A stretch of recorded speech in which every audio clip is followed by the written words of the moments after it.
Mahafaly ny ekipa mpilalao tantara ny radio vaovao Masony manolotra ho anao. Tantara mitondra ny lohateny hoe fitsapana ve? Fitsapana ve? Ireto avy no hanome aina ny tantara. Ny miaramila ny famarinana Edouard Miarinjatovo no radona dadany Mirindra. Iarinaina no fidy. Andrianina Rakotoarivelo no Indiatale. Diana Andry Anjafy Aina no Mino. Ny Anja Rakotony Aina no Mirindra. Ary ny Sakazany Kristy Juliana Rakotoarivelo no Ranivo mamany Mirindra.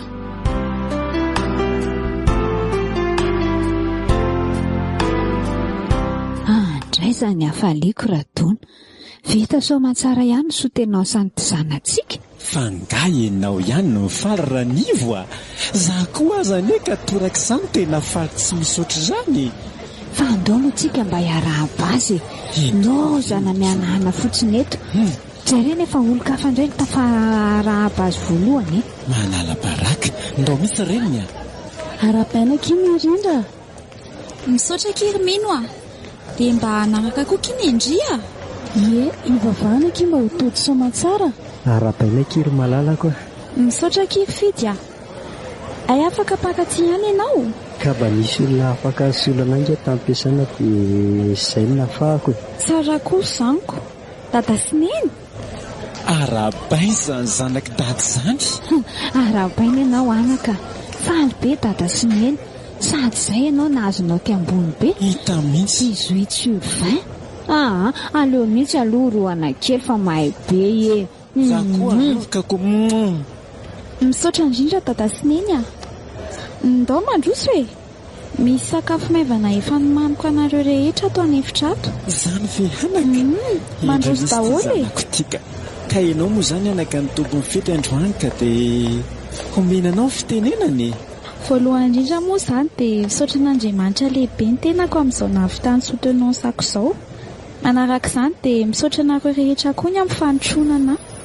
Fa tena zava-dehibe amiko tokoa no nahatongavanareo. Ka mialohan'ny fiaraha-mifaly dia aleo angamba aloha atomboka mivavaka. Andriamanitra rainay ao, rainay amin'ny alalan'i Jesosy Kristy ianao. Misaotra anao fa vita soamantsara ny ady natrehako androany iny. Tsy no ny heriko na ny tanjako na ny fahaizako no nahavitako izany fa ny marina dia no ny fanampinao sy ny fitahianao ahy. Ankehitriny raha miara-mikorana eto izay dia inganeny voninahitra ao no amirapiratra. Ary Satana dia aza velahanana anjara entona dia kely akory aza. Raha inan'izay na isotro dia tsofi rano ny sakafonay mba hitondra hery sy tanjaka ho anay. Dia mamela koa ny elokera ny zavatra tsy mety ny fanaraka tamin'ny sitraponao nefa vitanay. Amin'ny anaran'i Jesosy Kristy tomponay no anaovako ny vavaka. Amen.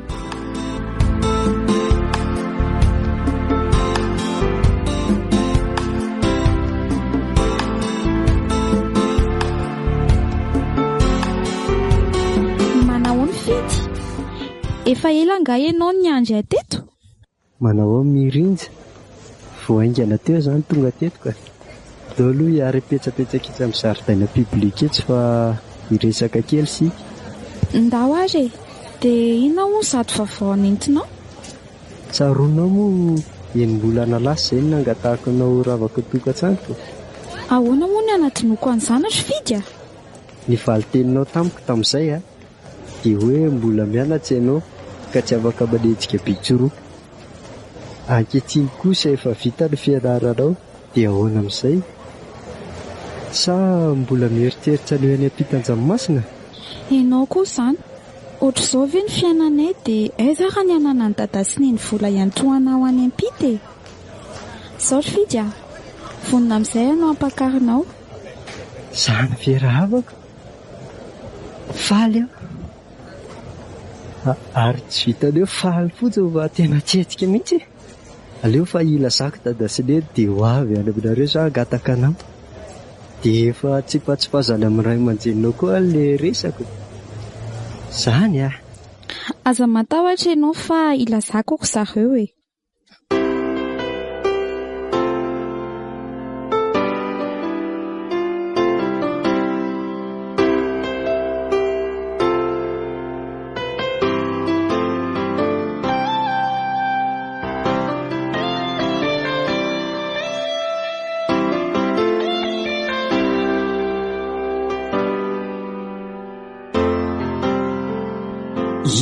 Zato vaovao ambaranao anay izany ry zanako a. Hainao ihany fa ho ambarako anareo le izy. Zao ry dada sy neny a. Ho avy angataka aty aminareo mivady ny fidy sy ny ray aman-dreniny. Zany ve? Efa ela manko izy ny saika angataka saingy izaho mbola nianatra. Fidy le olo tindry ve? Ena ry neny a. Fa iza indray ary ny fidy angataka eo raha tsy le miaraka amiko e. Iza mahita sao dia mba olo-kafo izany fa maromaro ihany mantsy ny fidy fantatroko. Vaovao lehibe sady mahafinaritra kosa izany anaka. Dia roviana hono zareo no avy. Ka mbola ifampiresaka zareo dia izay izy vao hiteny daty atongavany. Ela ny ela fa hanambady ty vavy-tokantsika rahadoa. Tareniko. Sady aiza indray tsika no ahita vinanto takan'iny. Sady bikiana ny manam-pahaizana tsara asa. Oka fotsiny mariny. Ny zava-dehibe indray ve tsy voalaza neny? So tsy fantatry neny ary fa manana an' Jesosy ane iny. Ay kosa. Dia efa mitambatra ho amin'ny daholo izany ny hatsarana rehetrako. Inona tsony moa izany no lazainay fa dia tsodrana-nareo izay mivady mba ho tanteraka tokoa any amin'ny fikasanareo. Sady izany ratona. Zany tokoa e. Iverina tompivady vao indray izany tsika senao rainiko. Tsisy ankizy tsoa. Ngahite. Ka inona moa maharatsy an'izany e?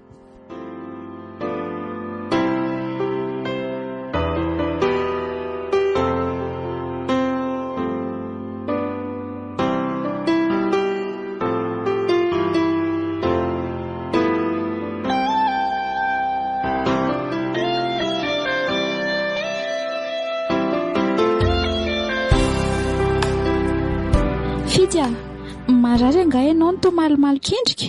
Efa zatra mahita anao miramira-ndahy fa manko. Tsy marary akory ry Mirinja. Ka inona mahatonga anao toy io? Mirinja, efa ndresako anie dada sy neny. Dia ahoana marina hozy zareo? Enoy aloha ay. Miainao anao ane ay? Rehefa nolazaiko zareo amin'ilay fikasantsika lorina tokantrano dia nanady ady be momba anao izy aloha. Ianao raha teo moa mbola tsy dia fantany. Sady mbola tsy hita vatany ihany koa e. Fa ny sarina tamin'ny fidahiko iny no nasehoko azy. Dia ahoana hono ny fahitandry zareo Enoy aloha aho fa mbola tsy tapitra e. Za tsy teny intsony raha mbola mitsatsaingotsaingo eo ianao. Ao ary toizy ny teninao. Miala tsiny aho aloha fa ny momba anao manontolo dia tsisy lafeniko taminy. Fa nambinanto kosa ve izy moa tsy hanady ady sy hamakafaka. Fa vao hitany aloha ilay sarinao dia efa lany 100 isan-jato. Sady efa hita taratsa tamin'ny alalan'ny sary koa ny toetranao e. Saingy rehefa fantatsy ry zareo hoe samy hafa ny filohantsika dia teo no nampisy kelin'ny olona. Fa ahoana ry Fidy? Ka zareo tsy afaka hitsojany raha tsy mitovy finoana aminay vinato vaviny. Ianao angiza nefa nafantatra dia maninona azy ihany mbola tadiavinao ampiakarana ihany? Laza marina aminao ary Mirinja fa tsy nahalala an'izany raha tsy izao vao izao mihitsy. Zahara anie toy ny sosoa vao tapitra izany raha nandeha an'izy. Fa ianao nga ahoana? Izay izany mahatonga anao malimaly kendrika ohatran'io? Voalaza anao. Teneniko anao izaho mantsy ny voalohany hanambady aminay efatra mianadahy. Zokinay lahy mbola tsy taitra amin'izany na fitotoana be izao ary ny elanelana ny ao aminay. Raha ny resaka momba ny finoana io dada sy mama dia novoriny daholo izay efatra mianadahy. Ary nambarany ampahabe masy fa olona toko mitovy finoana aminay no novadianay. Fa inona mahatonga andry zareo hiteny an'izany? Ka tsy tiany hisy finoana hisampatsapana tsinona fa rehefa ray dia ray ihany. Moa sady mba atahotra kory zareo fa sao lehilahy injay nanara-bady hivadi-pinoana. Kivare, dia inona izany atao? Manana sosokevitra ihany raha toa ka tsy mampaninona anao. Ianao ve tsy mety mihitsy raha toka manaraka finoanay? Maninona? Izany ho mety aminao raha toka manaraka finoanay ianao? Izany hoe hiala amin'ny finoako aho izany dia hanandraka ny finoanareo? Izany indrindra, sady Andriamanitra iray ihany ange ny ivavahantsika. Inona moa tsy mety amin'izany raha havako? Fa angaha dia tsy misy vahaolana afa-tsy izany. Tsy hitako tsony aloha fa tsoriko. Dia tsy afaka reseta lahatra intsony ve izany ray aman-dreninao Fidy? Fantako tsara ny amin'ny ray aman-dreniko ry Mirindra. Ny azy rehefa izay dia izay. Fa dia nahoana loatra re? Nefa ny vady atsokosoko aloha tsy vahaolana, satria ny tsodrano avy amin'ny ray aman-dreny dia zava-mahery. Izaho koa miombon-kevitra aminao ny amin'izany. Fa raha nivadika amin'ny finoako kosa aloha tena tsy vitako fa elako siny. Marina fa tena tiako tokoa ianao nefa tsy afaka hiala amin'ny finoako na izany aza. Sady hita ihany koa angeza avy amin'ny tsy faharesen-dahatra e. Mikomprendre anao raha izay fanapaka-hevitra ao. Tsy azoko atao ny anery anao tsy maintsy hanaraka amin'ny finoako. Hitako hoe sahady ry Fidy fa tsy maintsy hoe fisarahana izany ny vahaolana farany azontsika atao. Atao ahoana ary fa tsy fidolohantsika ke izao zava-tsaban-jo antsika izao. Mitsodrano anao aho raha afaka mba ahita ny tena anjaranao ianao. Mbola tsy anjarantsika angamba matopo isa ny sakatsakana. Nefa na izany ary tsika tsy hametsiny an'Andriamanitra fa tokony hisaotra azy na iny kidona na iny kiatra eo amin'ny fiainana. Fa hono tokoa ary Mirindra. Mba ahoana ozy izy ireo ray aman-dreninao taminao? Sa mbola tsy niresahanao izy? Efa niresaka tamin'ny zareo aho fa ry zareo tsy nanisy olana ny amin'izany mihitsy. Izao no lazainy hoe mitsodrano antsika hono izy dia miandro ny fahatongavanareo. Anjekako, afa-baraka amin'ny ray aman-dreninao marina. Eo milaza iroso, izao inzay nefa avy aty aminay misy sakana. Tsy maintsy dia ho any amin'ny zareo hiala tsiny aminy ry Mirindra. Nefa raha ihany efa nahatsitava amin'ny zareo. Fa izany solovavanao raha menatra ianao ny andeha any. Dia azavaiko azy daholo ny zavatra rehetra. Misaotra anao nanaiky solovava. Teo ianao nitsodrano aho dia mitsodrano anao koa mba hita izay anjaranao ry Mirindra. Engane mba hita olona tena tiany mihoatra ny fitiavako anao ianao. Misaotra anao ary Fidy fa nanajana tokoa ianao tamin'ireny fotoana niarahantsika ireny aho. Eny raha havako, fitiavana madio tsisy pentina tokoa ny fanolorantsika. Mahereza Mirindra. Ny olombelona tokoa mety mandao fa Jesosy tsy mandao antsika.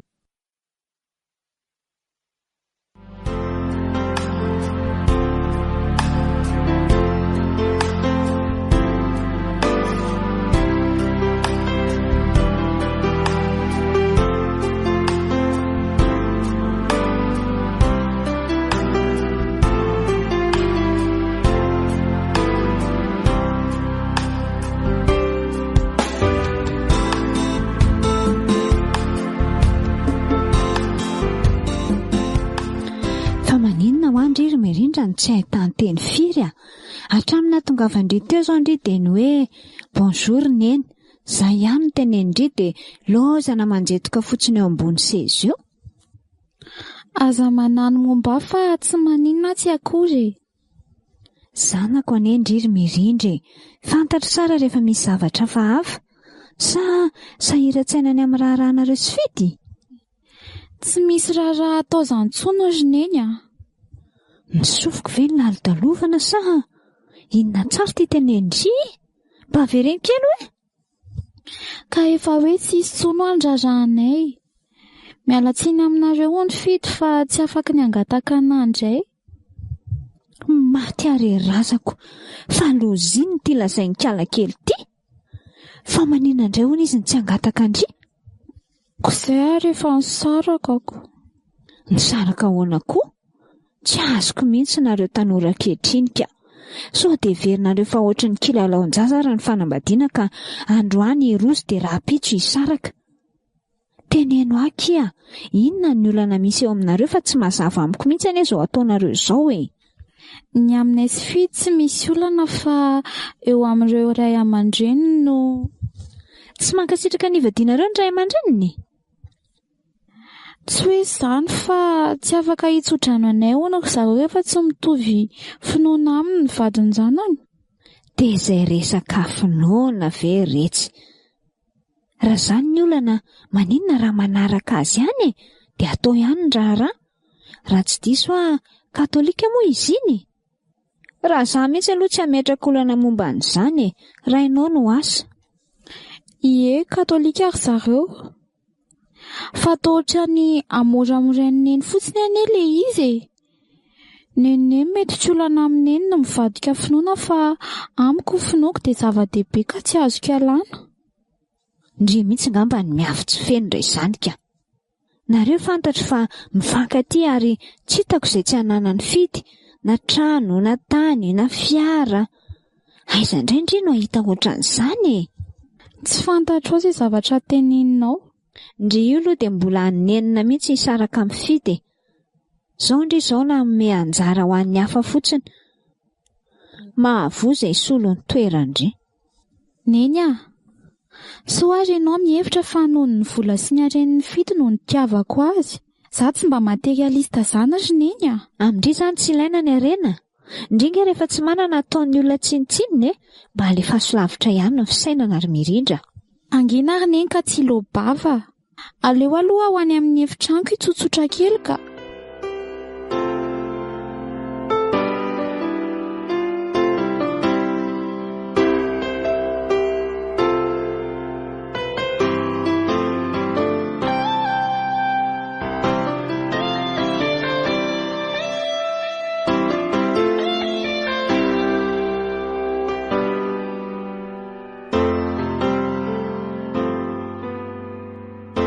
Ay tonga ianao? Efa ela ihany any tonga teto. Henoko daholo mihitsy inge ny resaka amin'ny fanaovanareo mianaka teo e. Dia maninona ny tsy niditra mba nandray anjara fa nilozana ny aino eny fotsiny tao ambadika tao e? Ranivo aza dia adrodrona toy izany re ny zaziny. Fa zaza ahoana koa e? Vavy be ohatra ny ombiniko zaza.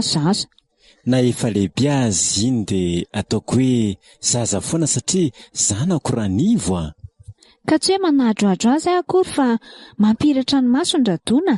Efa fahasoavana miditra izao ve dia avotsitra indray ohatry ny olona tsy te hiada. Ka izy kosa tsy te hiala amin'ny finoany. Sady efa tsy anjara koa angamba ny andrareo matoa tsy raikitra. Ekeo re mifandaharany ao ambony Ranivo Izany foana. Rehefa misy zavatra tsy tanteraka dia Andriamanitra foana no anliana an'ilay izy. Izao ny fandaharany izao ny sitrapony nefa indraindray koa nge tsy izany ilay izy fa safidin'ny olona mihitsy sady tsy mirindra rery anie no mahazo tombony amin'ny iverenan'izy roa amin'ny vadiny moa izany tsika ihany koa rehefa miadana ve izy tsy hiadana koa tsika Zany kosa ve Ranivo mba toetsainao sady na safidy na tsy safidy rehefa tsy sitrapon'Andriamanitra dia tsy tanteraka. Ny anao ny filanarena no ataonao mibahana be ao anatin'ny sainao fa ny an'ny mirindra kosa aloha tsy izany. Efa misy sakafo masaka ve aloha tena noana be mihitsy azy izany. Rehefa efa mikarakara afaka 10 minitra eo angambany dia vita. Lahoery ary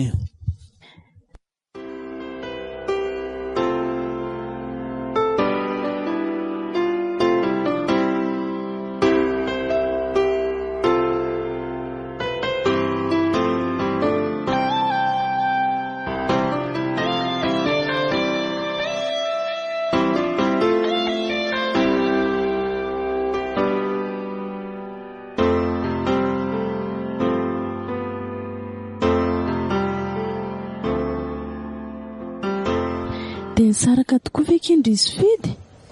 Tsoriko aloha fa tena nalahelo be Reny efa nitantarako andrireny ny antony. Ka tsy aleo ve ky mifampisodrano rehefa fantatra fa tsy anjara ny vady toy izay ifandahany zareo fotsiny. Hiaraka tsisy tanjona fa hiarakaraka eny fotsiny ve? Izay aloha fa dia tampoka be koa ilay izy zao fa nieritreritra hoe anotrina fanasana be ato. Mino misy zavatra teneniko andry ity fa matahotra so mahatezitra andry. Zavatra inona? Tsy tezitra Fa mety hoe mampatezitra angala izy. Arakaraka ndry ihany. Teny fa tsy maninona e. Ezaky ny otony na dia mampatezitra raha no lazaindry. Mba tiako akira nareo sy fidy no mivady rehefa tsy ho tafa ihany ninay. Izay sy fidy? Ndry koa kiaza be vazovazo eo a. Resaka matotra neky izy izany e. Sa efa misy miaraka amindry ihany ho any?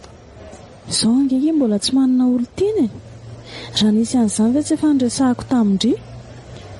Fa ina no mahatonga andry teny hoe izay sy fidy e. Sady voaty koa ve kinareo no nisaraka dia izany sady no an-tsaindry?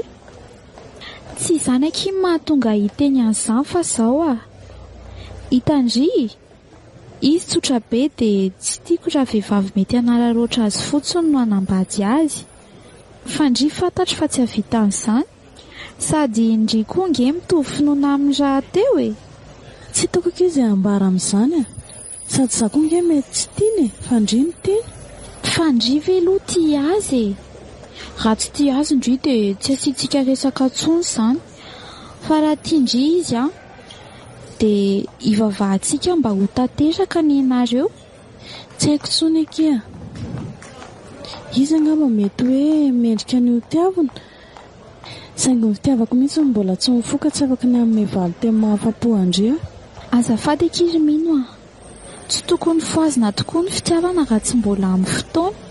Izao fotsiny ny teniko amindry aza miasa saina amin'izany ndry. Fa rehefa tian'Andriamanitra ny hatanteraka izany, ainy izany. Izy no mahay mandahatra ny zavatra rehetra e. Ndry koa hoe moa dia ho atoro amin'izany e. Fa avadika aky ny resaka. Efa nisy mivaly ve dia monto emploina taondry? Oe, saika adiniko tokoa no nilaza tamindry.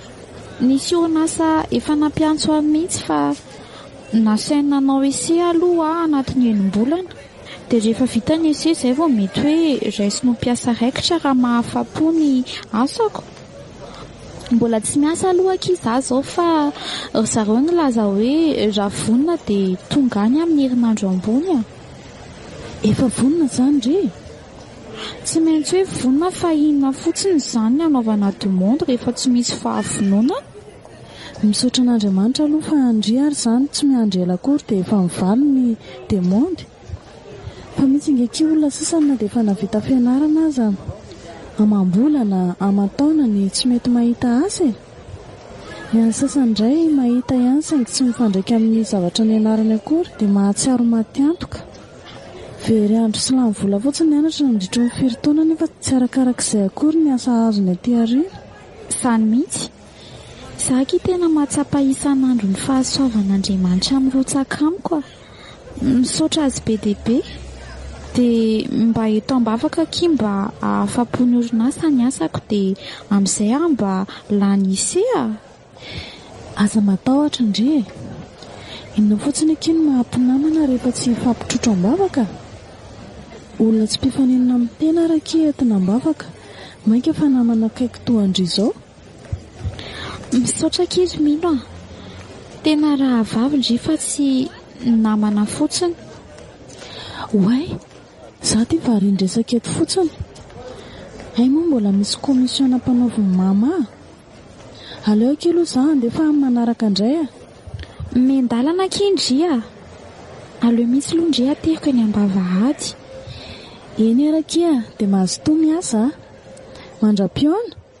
Mandra-piona aky misaotra ny tsidika.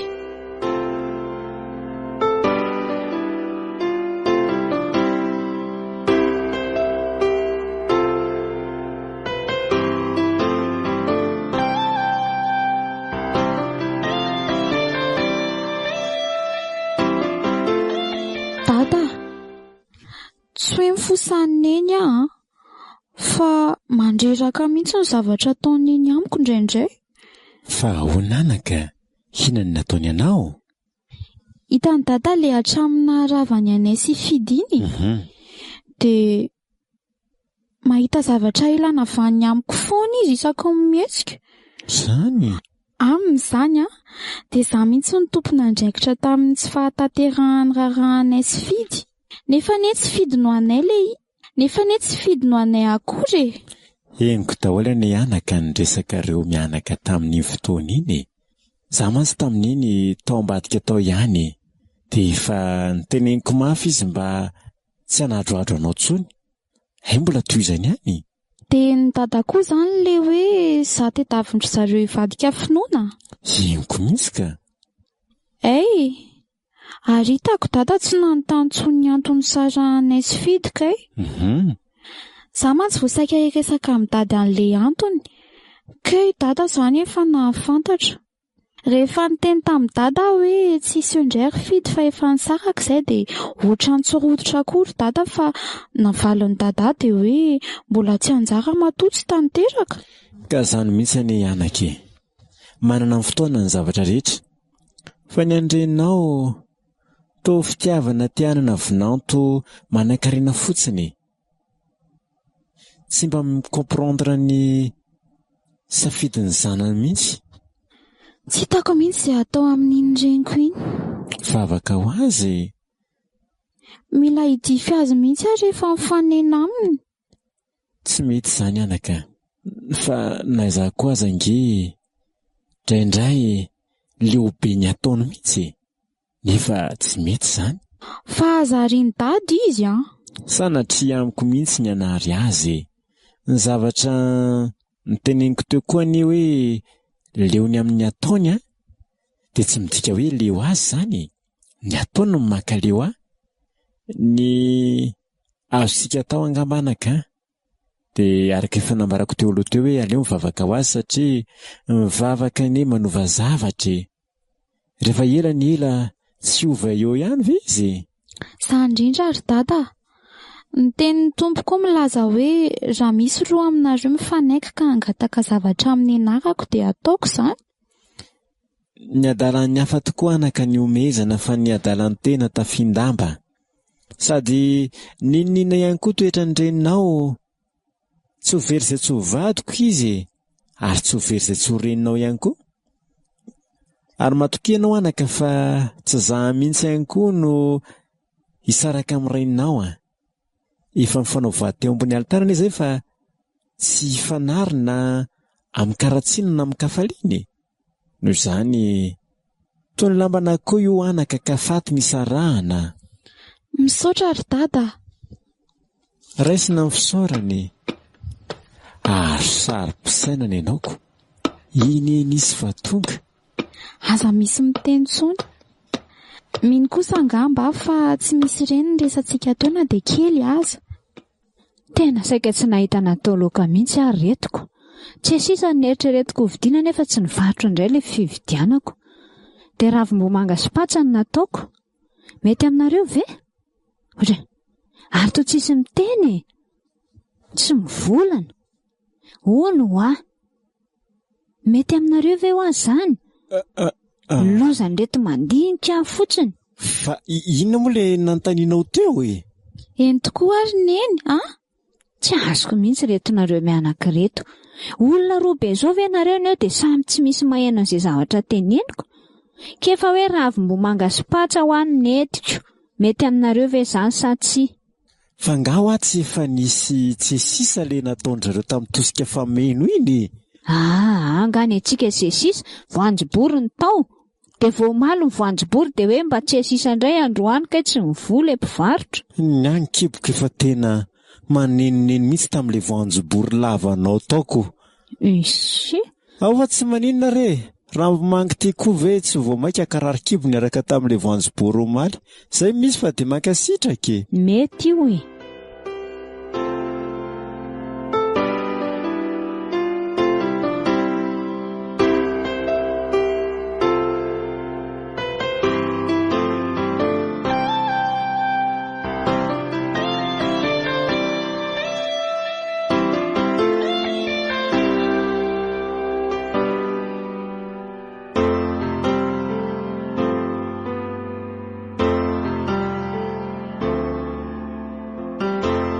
Nampiantso ahy ianao Andry Matotaly.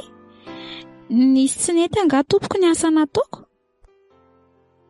Nampiantso anao tokoa raha matokely. Tsy hoe nisy tsy nety akory ny asa nataonao fa saika ny tananao fotsiny aho hoe Firy volana moa izay ianao no niasa tato amin'ny orinasa? Efa ho efa-bolana izay. Fa ahoana kay? Izany hoe afaka 2 volana eo izany dia vita ny périodicien-nao. Eny tompoko? Ka izao rehefa akaiky vita ny enim-bolana dia ilazao fa alohan'ny hitazomana anao tena hampiasa raikitra mantsy dia mbola misy fifanarahana ataontsika. Izany Andao fa hiteny aminao aho rehefa ho vita ny périodicien-ko Andriamatoa Lay. Izay ihany aloha ny lelako anao androany fa afaka mamonjy ny asanao amin'izay ianao. Eny tompoko?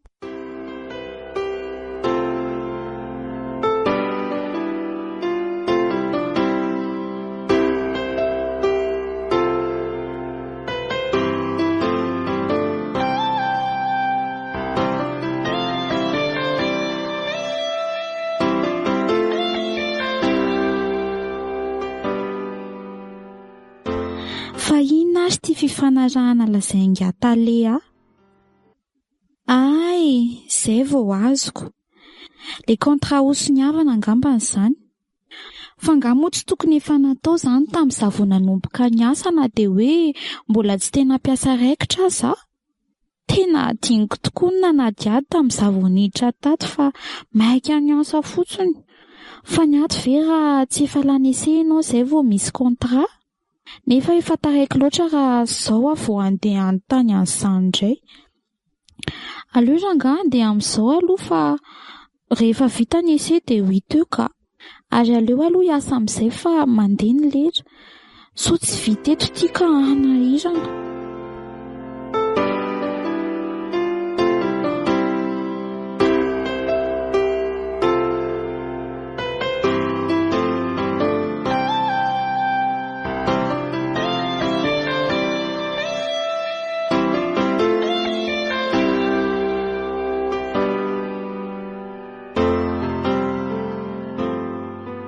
Dada sy neny inona no vidiko anareo rehefa confirmé Fa angamo tsy efa vita confirmation ndry?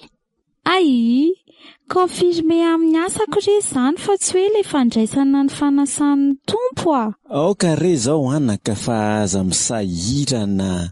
Ianao ange efa mandray anjara foana ato an-trano Ka sasan'angy samihafa mihitsy anie izany ry dady. Avelao amin'izao. Inantsony ary no anao eo raha ohatra ka mbola andrimbinana indray amin'izay karamanao any. Faradony ty velare tsy kristianina sa tsy kristianina no andafanomezana. Za kividianana rehefa tsy mila izy mirindra ve momba te hampifalifaly antsika dia ho lavinao indray. Fa inona izany ny tiany nomeko anneny ary? Ve tsy ny adin-dany mibetsaka. Fa tena hovidindry nefa. Tenena aloha fa raha takatry ny volako ve tsy hovidiako Za kiry mirindra efa mba ela nanirianana androny vata fampangatsiahany rondriko.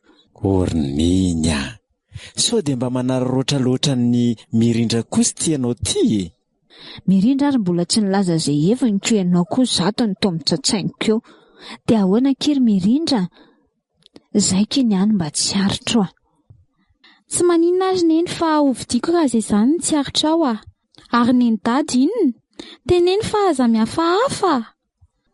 Aleo mikambana amin'ny andreninao anaka. So dia lafo loatra izany vata fampangatsiahana izany dia hanahirana anao Misaotra indrindra anaka fa tena nitaiza sy nahalehibe zanaka tokoa izay manana anao Misaotra meloa kiry mirindra.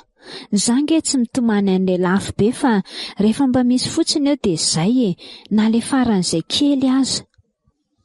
Tsy fantatrao marina ny vidin'ireny fa na le faran'izay kely izay lazainao teo aza nge ka efa manitsiny. Aza sina problème reo izany ry dada sy neny Tsy ampafiry ny zavatra nataonareo tamiko ange izany ka nahatonga na ho tonga amin'izao toerako izao Dia mivava ho aho mba ho lany ese soamantsara Vavaka ho anao anaka.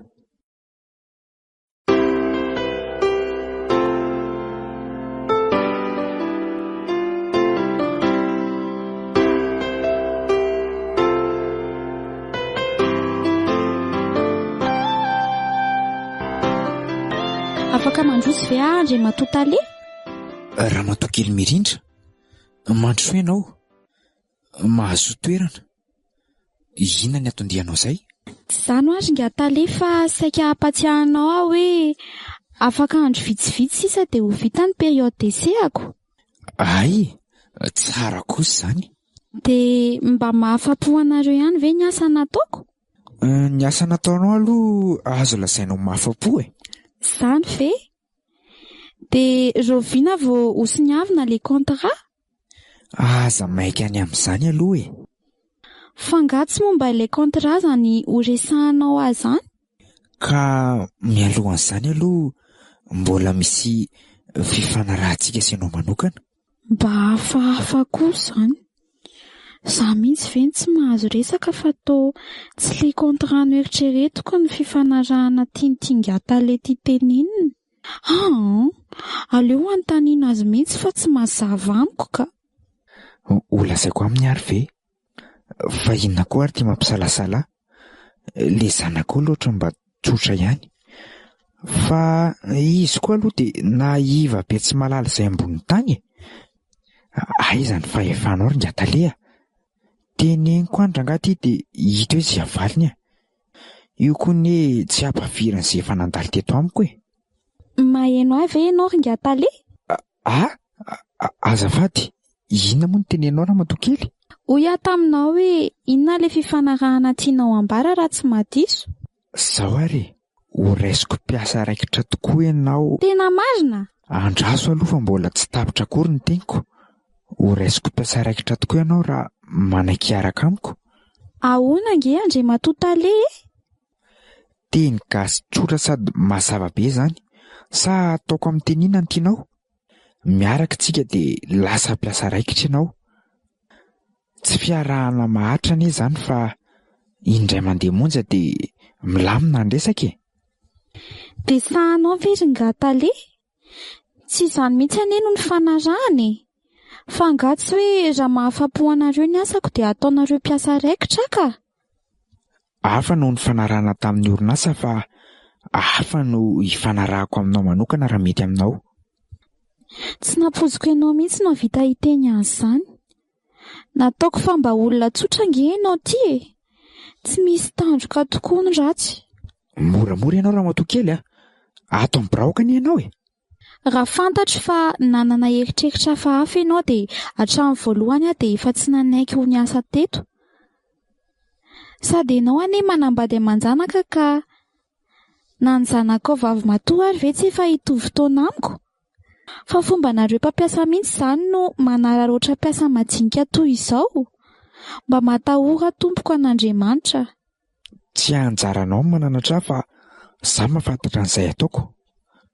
Izany tsy maniry anao fa omeko safidy ianao e. Na ianao tsy manaiky ahy dia ho very asa. Na ianao manaiky dia lasa mpiasa raikitra no sady ampitomboky ny karamanao. Tsy voatery izao dia izao ny valiny fa omeko fotoana ianao mandrabatapitra ny période d'essai anao. Mbola afaka mieritreritra ianao. Sady mitady asa amin'izao fotoana izao anie ka tsy moramora e. Firifiry moa manana diplôma fa dia misaomeny mandavataona satria tsy mety mahita asa. Na mahita ary dia tsy mifanaraka amin'ny diplômany akory. Ianao ve efa tsara be ny paosty omenanao dia afonao indray? Asa aloha fa izay eritreretinao ihany e. Izay fiarahana indray mandeha koa ve dia ampaninina? Mampalahelo ahy ny toe-tsainao Andriamatoa Tale. Izay filazanao azy tsy maninona.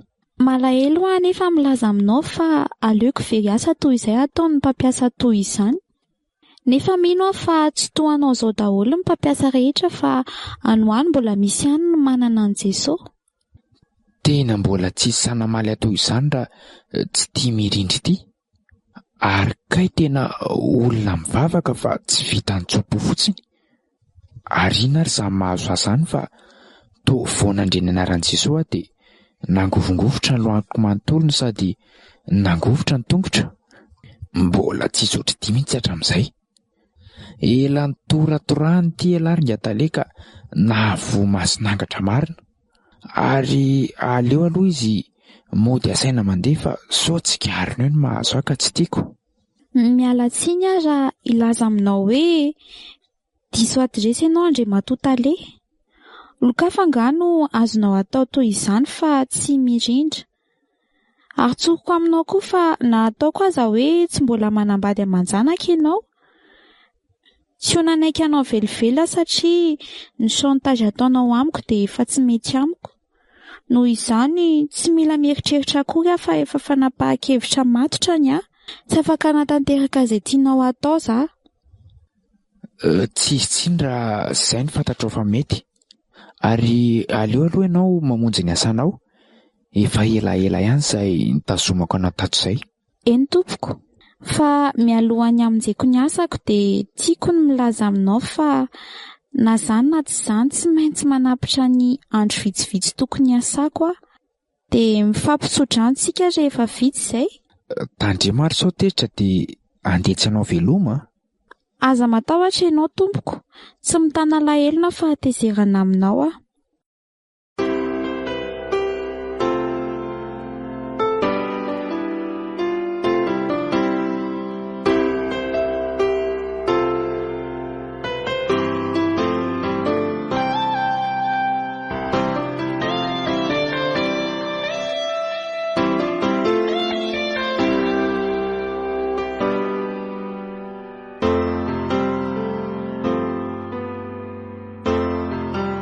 Ary za miny fa reto vehivavy miasa tao amin'ny orinasa reto efa tratra ny chantage tamin'ny Tale daholo.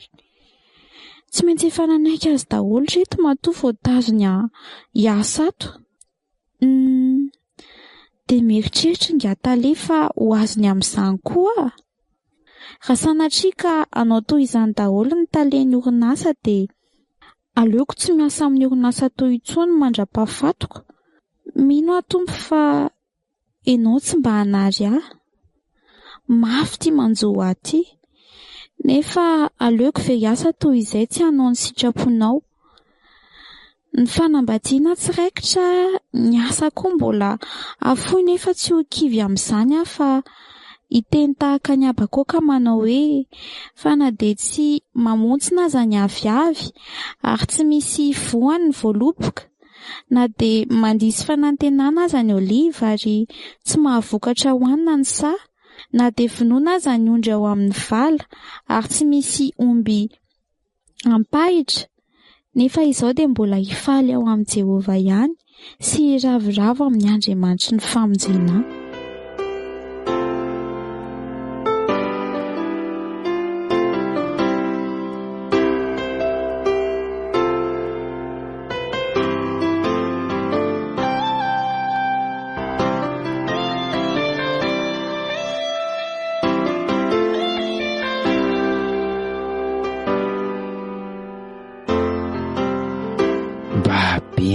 Zany raha matokely dia aleny tokoa ny safidy hiala ato amin'ny orinasa toy izay anaiky ny fangatahako.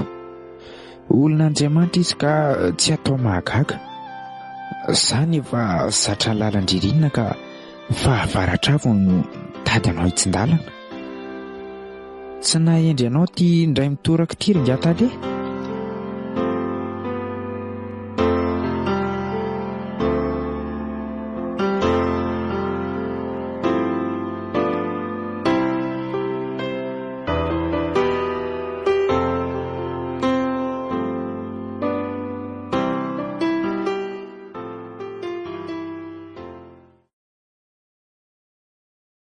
Tonga ny zanako.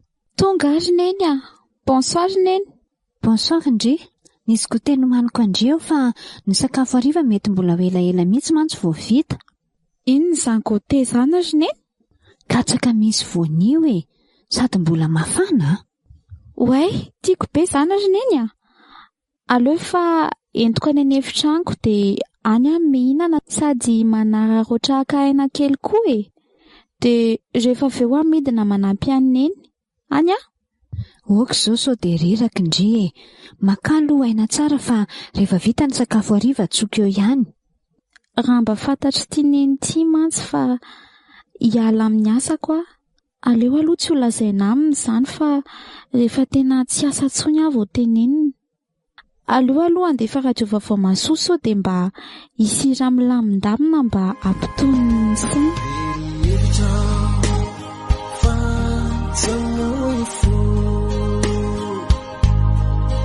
Fa iverina milay fitiavana voaloha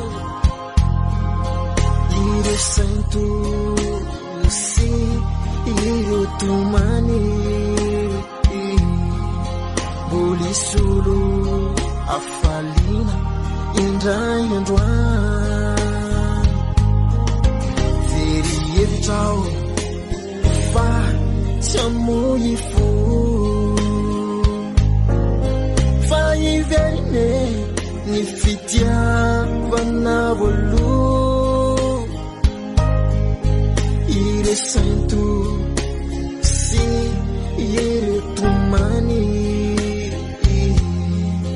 bolisolo afaliana indray androany faratsy sedaina tompo tsy fantatra hoe tena izy raha tsy mandalo adikio tsy fantatra hoe mandresy faratsy sedaina tompo tsy fantatra hoe tena izy raha tsy mandalo adikio tsy fantatra hoe mandresy yaritako mifaorina ifaliko ny fanatenana espitiny manambara fa akaiky ny fahazavana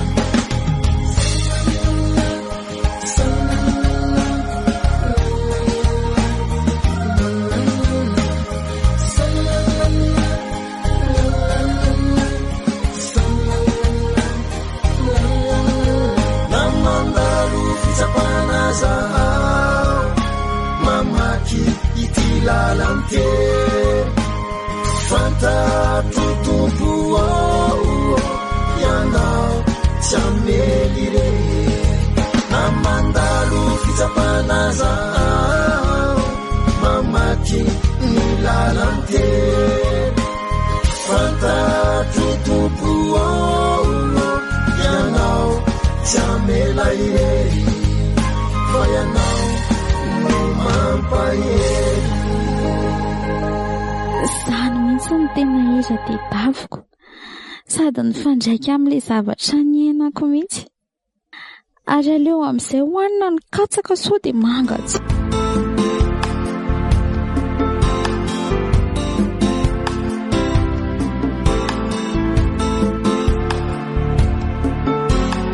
Dia saraka tokoa ve kindrizy fidy tsoriko aloha fa tena nalahelo be ahy reny efa nitantaraiko andrireny ny antony ka tsy aleo ve ky mifampitsodrano rehefa fantatra fa tsy anjara ny vato izay ifandany zareo fotsiny hiaraka tsy hisy tanjona fa hiarakaraka eny fotsiny ve zay aloha e fa dia tampoka be koa ilay izy zao fa nieritreritra hoe anotrina fanasana be atoato mino misy zavatra teneniko andry ity fa matahotra so mahatezitra andry zavatra inona tsy tezitra fa mety hoe mampatezitra angala izy arakaraka ndry ihany tenemy fa tsy maninona ezaky ny otony na dia mampatezitra raha no lazaindry mba tiako akira nareo sy fidy no mivady rehefa tsy ho tafa ihany ninay zay sy fidy ndry koa kiaza be vazovazo eo resaka matotra neky izy izany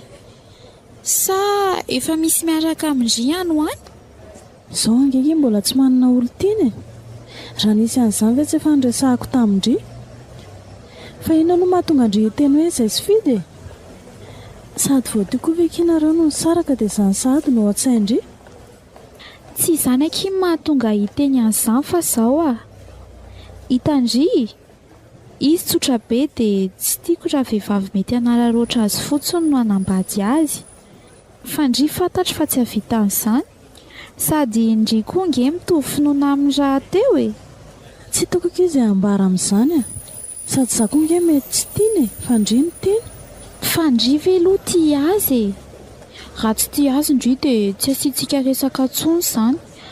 Fa raha tiandry izy dia ivavahantsika mba ho tanteraka ny ianareo.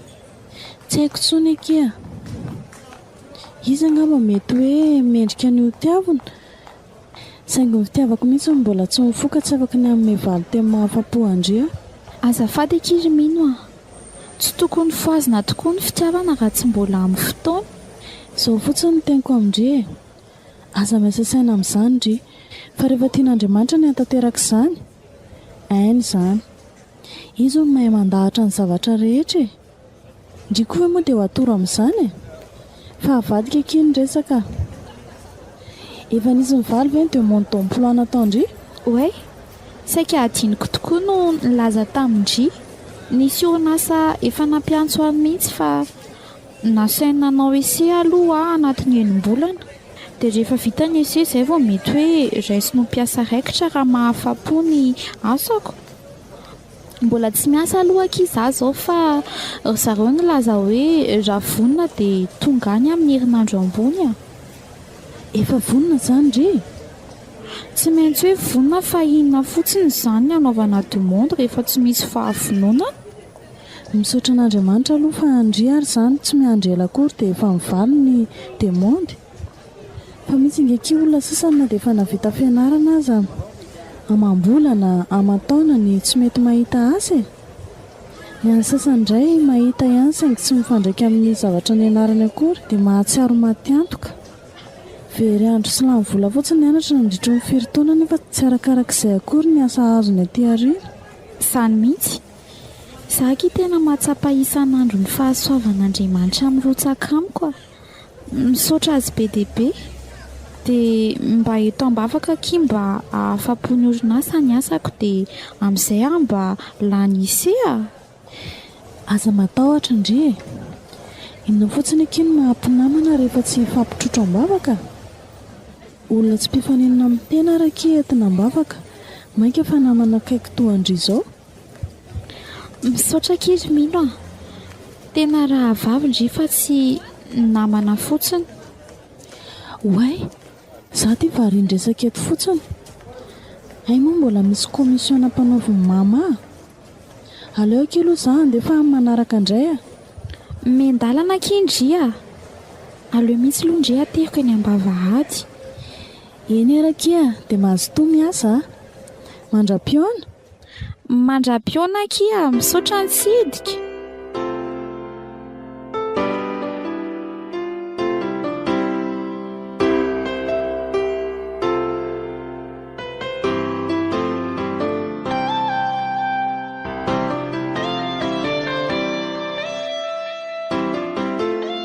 Dada, tsy hoe mifosanina eny fa mandreraka mihitsy ny zavatra ataony eny amiko indraindray. Fa honanaka, hinany nataony anao? Hitany dada le hatramina ravany anay sy fidiny. Dia mahita zavatra ilana avany amiko foana izy isaka mihetsika. Izany? Amin'izany dia izaho mihitsy ny tompon'andraikitra tamin'ny tsy fahatanterahany rahanay sy fidy. Nefa ne tsy fidy no anay nefa ne tsy fidy no anay akory. Henoko daholo ny anaka ny resakareo mianaka tamin'ny fotoana iny. Zaho mantsy tamin'iny tao ambadika tao ihany. Dia efa niteneniko mafy izy mba tsy hanadroadro anao tsony. Hay mbola toizany ihany. Dia ny dada koa izany le hoe izaho tedavindry zareo hivadika finoana. Henoko mihitsy ka. Ary hitako dada tsy nanontany tsony ny antony saranay sy fidy kay. Izaho mantsy voasaika hiresaka amin'ny dady an'ilay antony. Kay dada izany efa nahafantatra. Rehefa niteny tamin'ny dada hoe tsisy indray fidy fa efa nisaraka izay dia ohatran'ny tsy rototra akory dada fa navaliny dada dia hoe mbola tsy anjara matoa tsy tanteraka. Ka izany mihitsy ny anake. Manana ny fotoana ny zavatra rehetra. Fa ny andreninao toa fitiavana tianana vinanto manan-karena fotsiny. Tsy mba mikomprendre ny safidiny zanany mihitsy. Tsy hitako mihitsy izay atao amin'iny reniko iny. Vavaka ho azy.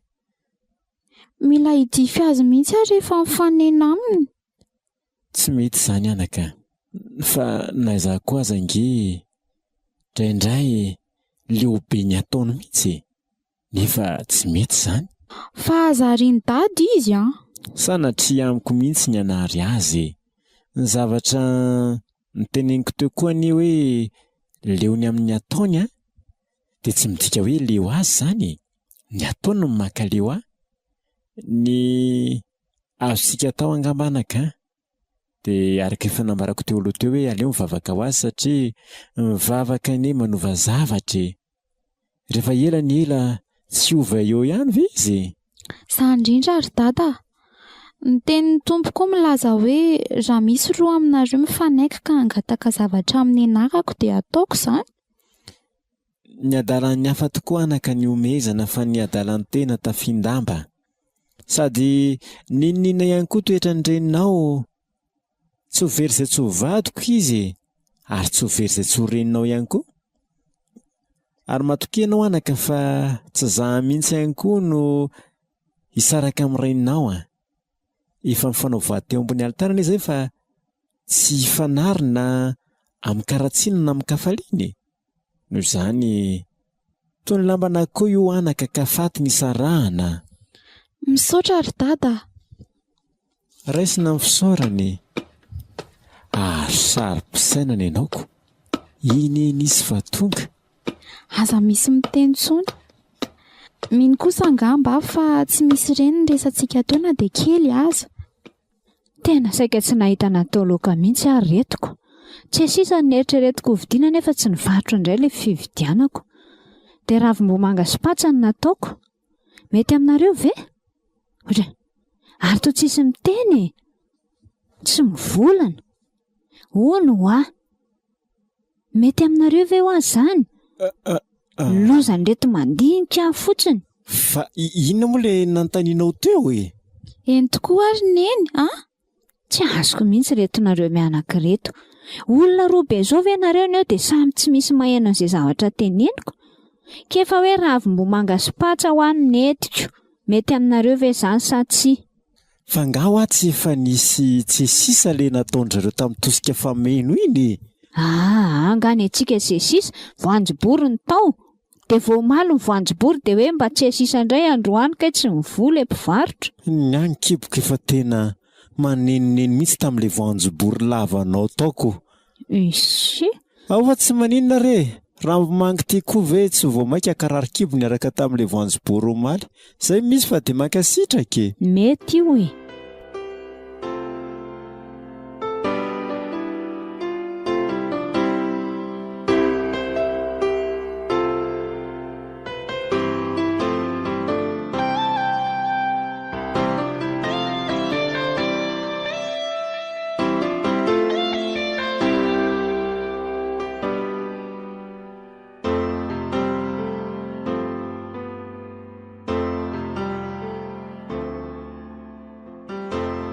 Nampiantso ahy ianao Andriamatoa Talia. Nisy tsy nety anga tompoko ny asa nataoko. Nampiantso anao tokoa raha matokely. Tsy hoe nisy tsy nety akory ny asa nataonao fa saika anontany anao fotsiny aho hoe firy volana moa izay ianao no niasa tato amin'ny orinasa? Efa ho efa-bolana izay. Fa ahoana kay? Izany hoe afaka 2 volana eo izany dia vita ny période d'essai anao. Eny tompoko? Ka izao rehefa kaiky vita ny 1 bolana dia ilazao aho fa alohan'ny hitazomana anao tena hampiasa raikitra mantsy dia mbola misy fifanarahana ataontsika. Izany Andao fa hiteny aminao aho rehefa ho vita ny période d'essai ako Andriamatoa Talia. Izay ihany aloha ny lelako anao androany fa afaka mamonjy ny asanao amin'izay ianao. Eny tompoko?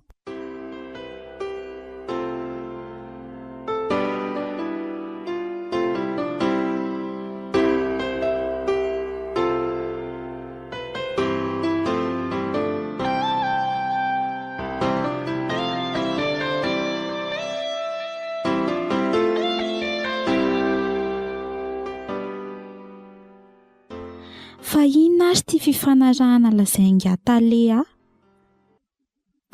Izay vao azoko. Le contrat hosoniavana angambany izany. Fa angamba tsy tokony efa natao izany tamin'izaho vao nanomboka ny asa na dia hoe mbola tsy tena mpiasa raikitra aza.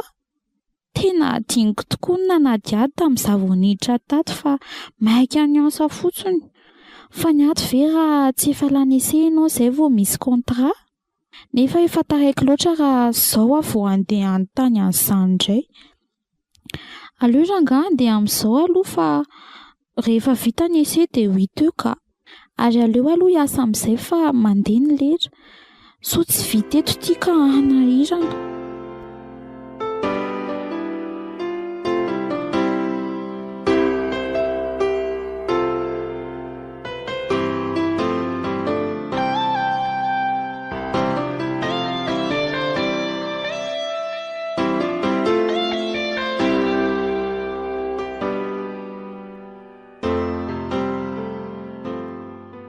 Dada sy neny io? Inona ny vidiko anareo rehefa confirmé a? Fangamo tsy efa vita confirmation ndry? Ai, confirmé amin'ny asako re izany fa tsy hoe ilay fandraisana ny fanasan'ny tompo a. Aoka re izao anaka fa aza misahirana. Ianao ange efa mandray anjara foana ato an-trano e. Ka sasan'angy samihafa mihitsy anie izany ry dady e. Avelao amin'izao. Inantsony ary no anao eo raha ohatra ka mbola andrimbinana indray ny amin'izay karamanao any. Faradony ty velereo tsy kristianina sa tsy kristianina no andafanomezana. Za kividianana rehefa tsy mila izy a. Mirindra ve momba te hampifalifaly antsika dia ho lavinao indray. Fa inona izany ny tiany nomeko aneny ary? Ve tsy ny adin-dany mibetsaka. Fa tena ho vidindry nefa. Tenena aloha fa raha takatry ny volako ve tsy ho vidiko e. Za kiry mirindra efa mba ela naniry anana androny vata fampangatsiahany rondriko. Orniny a. So dia mba manararaotra loatra ny mirindra kosa tianao ty e. Mirindra ary mbola tsy nilaza izay heviny ko ianao kosa zato ny tombon-tsatsainiko eo. Dia ahoana kiry mirindra? Zay kiny ihany mba tsy haritro a. Tsy maninona azy neny fa ho vidiko raha izay izany ny tsy haritra ao a. Ary neny dady inona? Teneny fa aza mihafahafa. Aleo mikambana amin'ny andreninao anaka. So dia lafo loatra izany vata fampangatsiahana izany dia hanahirana anao e. Misaotra indrindra anaka fa tena nitaiza sy nahalehibe zanaka tokoa izay manana anao a. Misaotra meloha kiry mirindra. Za nge tsy mitomany an'ilay lafo be fa rehefa mba misy fotsiny eo dia izay e. Na le faran'izay kely aza. Tsy fantatrao marina ny vidin'ireny a. Fa na le faran'izay kely izay lazainao teo aza nge ka efa manitsiny. Aza sina problème re izany ry dada sy neny a. Tsy ampafiry ny zavatra nataonareo tamiko ange izany ka nahatonga na ho tonga amin'izao toerako izao e. Dia mivava ho ahy mba ho lany ese soamantsara e. Vavaka ho anao anaka.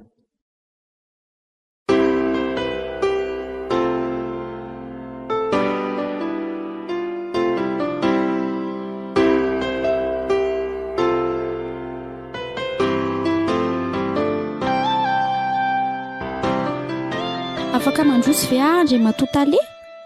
Raha matokely mirindra. Mandroso ianao. Mahazo toerana. Inona ny atondianao izay? Tsy izany azy nga tale fa saika hampatsiahanao aho hoe afaka andro vitsivitsy sisa dia ho vita ny période d'essai-ako. Ay, tsara kosa izany. Dia mba mahafapo anareo ihany ve ny asa nataoko? Ny asa nataonao aloha azo lazainao mahafapo e. Izany ve? Dia roviana vao hosoniavina le contrat? Aza maika any amin'izany aloha e. Fangatsy momba ilay contrat zany ho resahanao azy izany? Ka mialohan'izany aloha mbola misy fifanarahantsika sy ianao manokana. Mba hafahafa kosa izany. Za mihitsy ve tsy mahazo resaka fa tô tsy le contrat noeritreretiko ny fifanarahana tintingatale ty tenenina. Aleo anontaniana azy mihitsy fa tsy mazava amiko ka. Ho lazaiko amin'ny ary ve? Fa inona koa ary tia mampisalasala? Le zanako loatra mba tsotra ihany. Fa izy koa aloha dia naiva be tsy malala izay ambony tany. Aiza ny fahefanao Ringataleha? Teneniko andra angaty dia hita hoe tsy avalony. Io koa ne tsy ampavirany izay efa nandalo teto amiko e. Maheno avy ianao Ringataleha? Azafady, inona moa no tenenao Ramatokely? Hoy aho taminao hoe inona ilay fifanarahana tianao ambara raha tsy madiso? Zao ary, ho raisiko mpiasa raikitra tokoa ianao. Tena marina? Andraso aloha fa mbola tsy tapitra akory ny teniko. Ho raisiko mpiasa raikitra tokoa ianao raha manaiky hiaraka amiko. Ahoana ange Andriamatoa Taleha? Teny gasy tsotra sady mazava be zany. Sa ataoko amin'ny teny inona no tianao? Miaraka tsika dia lasa mpiasa raikitra ianao. Tsy fiarahana mahatra anie zany fa indray mandeha monja dia milamina andresaka e. Dia sahanao ve Ringataleha? Tsy izany mihitsy anie no ny fanarahany. Fa angatsy hoe raha mahafapo anareo ny asako dia ataonareo mpiasa raikitra ka? Hafa no ny fanarahana tamin'ny orinasa fa hafa no hifanarahako aminao manokana raha mety aminao. Tsy napoziko ianao mihitsy no vita hiteny an'izany. Nataoko fa mba olona tsotra ange ianao ty e. Tsy misy tandroka tokoa ny ratsy. Moramora ianao Ramatokely a. Ato amin'ny birahoka anie ianao e. Raha fantatro fa nanana eritreritra hafa ianao dia hatramin'ny voalohany dia efa tsy nanaiky ho niasa teto. Sady ianao anie manambady aman-janaka ka na ny zanakao vavy matoa ary ve tsy efa hitovy taona amiko? Fa fombanareo mpampiasa mihitsy izany no manararoatra mpiasa madinika toy izao. Mba matahora tompoko an'Andriamanitra. Tsy anjaranao mananatra fa za mahafantatra an'izay ataoko. Zany tsy maniry anao fa omeko safidy ianao e. Na ianao tsy manaiky ahy dia ho very asa.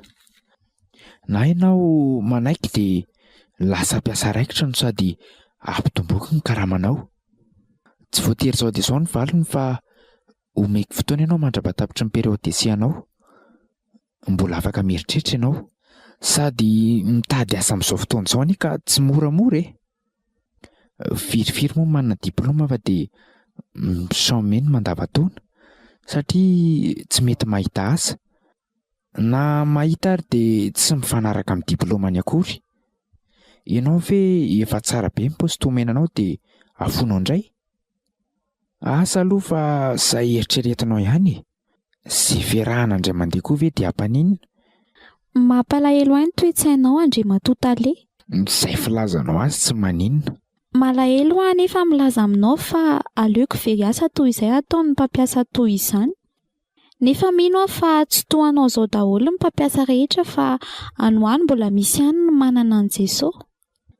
Tena mbola tsisy sanamaly atao izany raha tsy tia mirindry ity. Ary kay tena olona mivavaka fa tsy vita an-tsopo fotsiny.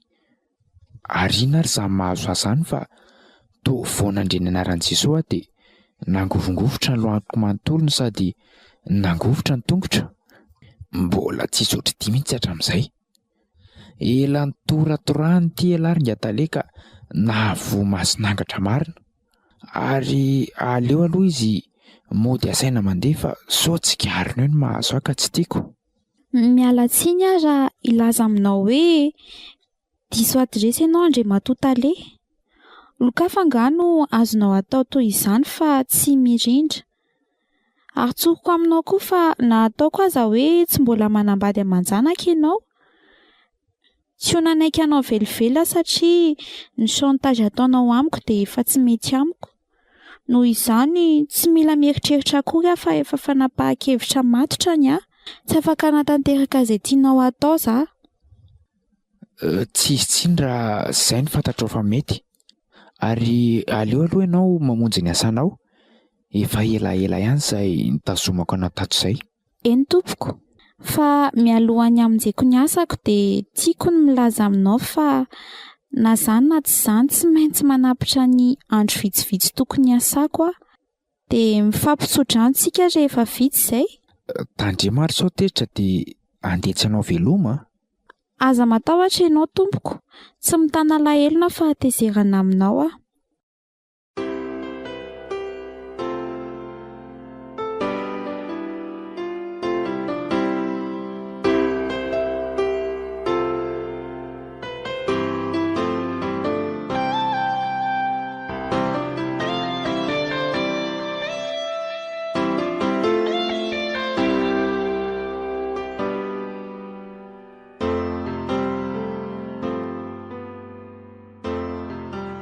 Ary za miny fa reto vehivavy miasa atao amin'ny orinasa reto efa tratra ny chantage tamin'ny atale daholo. Tsy maintsy efa nanaiky azy daholo reto matoa voatazony hiasa ato. Dia mieritreritra ny atale fa ho azony amin'izany koa. Raha sanatria ka anao toy izany daholo ny talen'ny orinasa dia aleoko tsy miasa amin'ny orinasa toy intsony mandra-pahafatoko. Mino aho tompo fa ianao tsy mba hanary ahy. Mafy tia manjoa aty. Nefa aleoko ve hiasa toy izay tsy hanao ny sitraponao. Ny fanambadiana tsiraikitra ny asa koa mbola afoy nefa tsy ho kivy amin'izany aho fa hiteny tahaka ny abakoka manao hoe fa na dia tsy mamontsy na aza ny aviavy ary tsy misy voany ny voaloboka na dia mandisy fanantenana aza ny oliva ary tsy mahavokatra hoanina ny sa na dia vonoina aza ny ondry ao amin'ny vala ary tsy misy omby ampahitra. Nefa izao dia mbola hifaly ao amin'ny Jehovah ihany sy hiravoravo amin'ny Andriamanitry ny famonjena.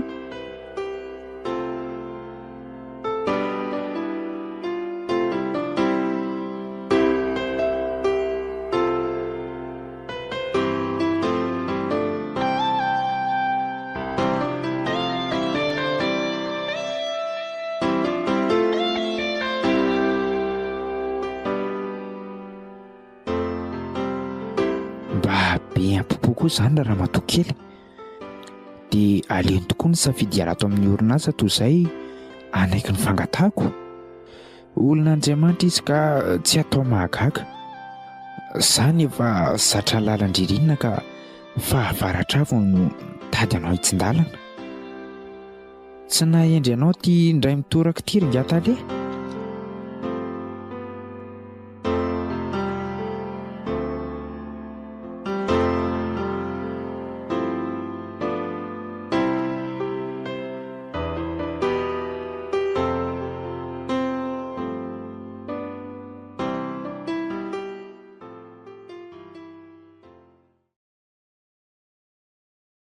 Tonga ny zanako. Tonga ary neny a. Bonsoir neny. Bonsoir Ndry. Nisy goûter nomaniko Ndry eo fa ny sakafo hariva mety mbola ho elaela mihitsy mantsy vao vita. Inona izany goûter izany ary neny? Katsaka misy voanio e. Sady mbola mafana. Way, tiako be izany ary neny a. Aleo fa entiko any an'efitraniko dia any aho mihinana sady manararotra haka-aina kely koa e. Dia rehefa avy eo midina manampy any neny. Any aho? Oka izao sao dia reraka Ndry e. Makalo aina tsara fa rehefa vita ny sakafo hariva tsoka eo ihany. Raha mba fantatry tia neny tia mantsy fa hiala amin'ny asako aho. Aleo aloha tsy ho lazaina aminy izany fa rehefa tena tsy asa intsony aho vao tenenina. Aleo aloha andefa radio vaovao Masoso dia mba hisira milamindamina mba ampitony ny saina.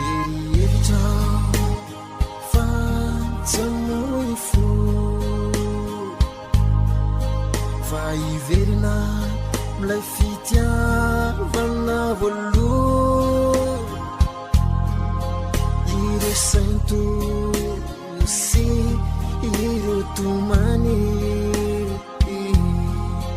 bolisolo afaliana indray androany very evitrao fa tsy amoy fo fa iverine ny fitiavana voaloha ireo sainto sy ireo tomany bolisolo afaliana indray androany fa raha tsy sedraina toko tsy fantatra hoe tena izy raha tsy mandalo adiko tsy fantatra hoe mandresy fa raha tsy sedraina tompo tsy fantatra hoe tena izy raha tsy mandalo adiko tsy fantatra hoe pandresy iaritako mifaorina ifaliko ny fanatenana ny espito ny manambara fa akaiky ny fahazavana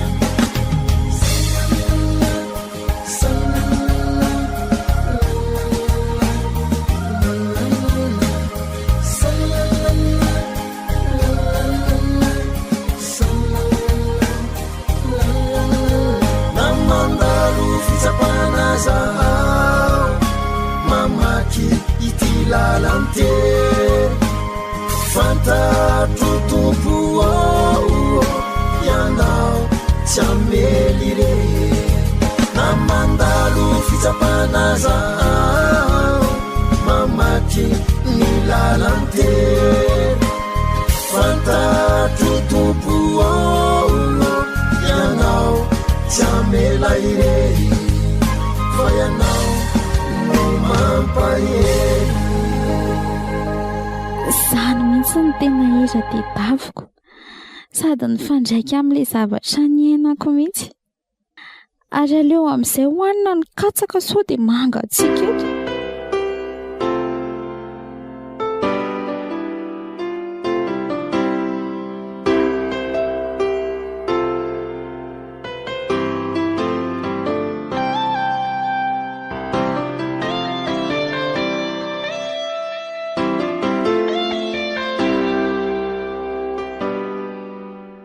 zay akiry mino ny adi-piainana mahazo raha kokizy izany dia hiala tsy hiasa tsony izany ndre koa tsy maintsy zaiko na dia tiako aza ny hijany na tsy hafa manoatra fandrizany tsy hiverina antsony raha ny sitrapoko tsy ho antsony saingy tsy maintsy manapitra ny fotoana tokony asako amin'ny herinandro no sady makankarama kokoa fa zao any tsy azoko mba efa nakengo tamin'Andriamanitra ihany ny asa talohana metrahako demande nefa mbola sendra napampiasa toy izany ihany fa ny fahitako azy ozy ndry tamin'ny voalohany ilay zavo natao interview iny ohatrany tsy havita zavatra fahafa izany fa dia hoe olona manam-panahy mieritreritra kizao ry mirindra hoe indriny mety iraka Andriamanitra hampiovany talianareo fa inona mahatonga ndry hiteny an'izany eno era aloha ty tantara kely ty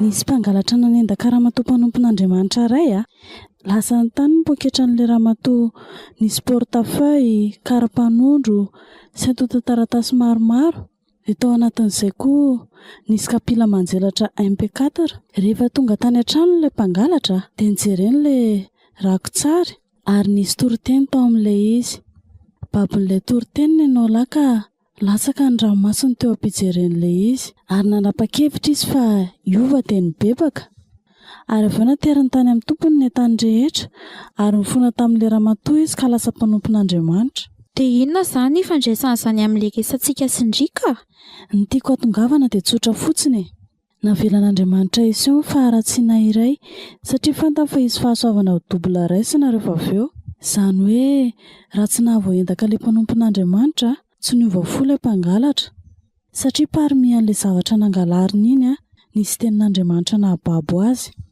dia nefa ilay entan'ilay mpanompon'Andriamanitra avy miverina tany aminy any dia toy izany ihany koa nasehon'Andriamanitra tamindry ny faharatsian'ilay mpampiasa ndry mba hatongavandry hanitsy azy sy hivavaka ho azy ndry mieritreritra hoe very asa indray noho ny tsy fanekendry hiaraka taminy fa rehefa miova fo ny mpampiasanareo dia mety ho voatazonao ihany ndry tsy haiko raha azo indrindra tiako tenenina azoko amin'izay izay izany ilay hoe miara-miasa ny zavatra rehetra izay indrindra sady mety fitsapana taon'Andriamanitra amindry koa ny izany zavatra izany mahagaga tokoa kiny ny fomba fiasan'ny tompo fa misaotra indry aloha tamin'iny toro-hevitra iny fa zao kia aleontsika hivavaka momba an'izay hatrehako ny any am-piasana any no sady mivavaka ho angatale koa mazava ho azy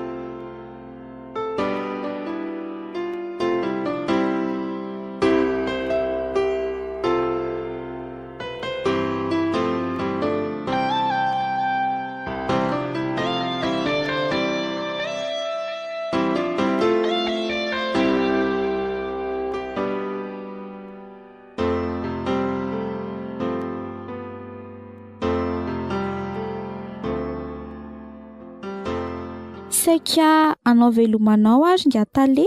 Mipetra aloha ianao ry mirindra. Mbola misy resaka ataonao amiko angaha tompoko? Voalohany indrindra aloha miala tsiny tamin'ireny teny nataoko taminao ireny raha tonana fotoana anao. Manarak'izany miangavy anao a mijanona ato amin'ny orinasa. Fa Inoy aloha ny teniko e. Ataoko mpiasa raikitra tsy misy tambiny sady tsy misy arakaraka ianao. Azontsika atao an-taratasy izany raha tianao. Mihinana aminao fa tsy hanao chantage toy ireny intsony. Ka ahoana ny hevitrao?